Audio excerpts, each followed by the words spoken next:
چاند کے بارے میں تصورات نہایت تیزی سے تبدیل ہوئے ہیں۔ گزشتہ ایک عشرے میں کئی تحقیقی سیٹلائٹس چاند کا قریب سے جائزہ لے چکے ہیں۔ اب کہا جا سکتا ہے کہ نظام شمسی میں زمین کے علاوہ جس خلائی جسم کو ہم سب سے زیادہ جانتے ہیں وہ چاند ہے۔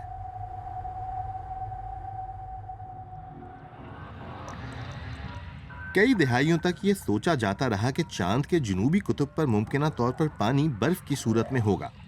وہاں کئی گھاٹیاں بھی اربوں سال سے نیم تاریکی میں ڈوبی ہوئی ہیں۔ کئی مقامات کو تو سچ شکنجے کا نام بھی دیا جاتا رہا، کیونکہ ان گھاٹیوں میں متعدد جگہوں پر درجہ حرارت -240 درجے تک ہے۔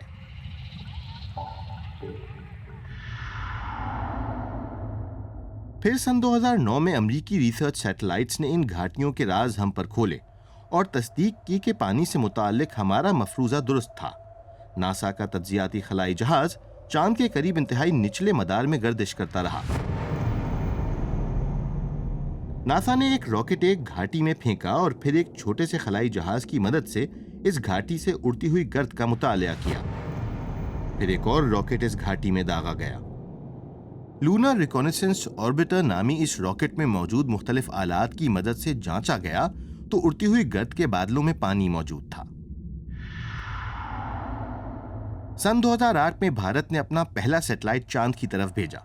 اس مشن کے ریڈارز نے چاند کے شمالی قطب پر 40 سے زائد گھاٹیوں میں منجمد پانی دریافت کیا۔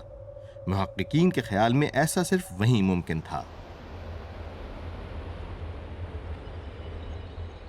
وہاں قریب 600 ملین ٹن برف موجود ہے، انسانی عملے والے کسی خلائی اسٹیشن کے لیے ضروری خام مادہ۔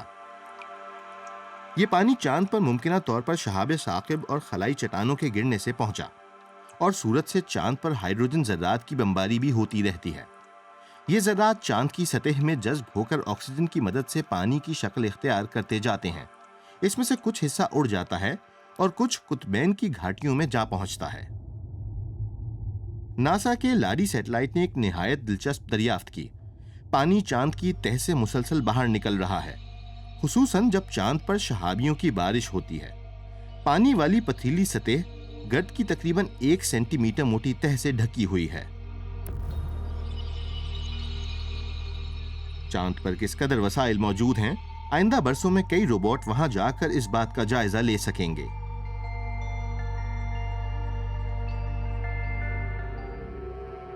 جنوری سن 2019 میں چین کا ایک مشن چاند کے پچھلی طرف قطب جنوبی کے علاقے میں اتارا جا چکا ہے۔ یہ ایک نہایت اہم قدم ہے۔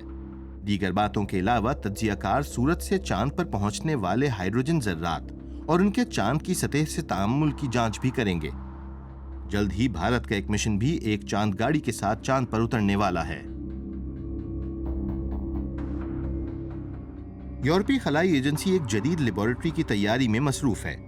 یہ روسی مشن کے ساتھ چاند کے جنوبی قطب پر پہنچائی جائے گی، جو وہاں سے 1 میٹر کی گہرائی سے نمونے حاصل کرے گی اور جانچے گی کہ وہاں پانی اور آکسیجن کی کتنی مقدار موجود ہو سکتی ہے۔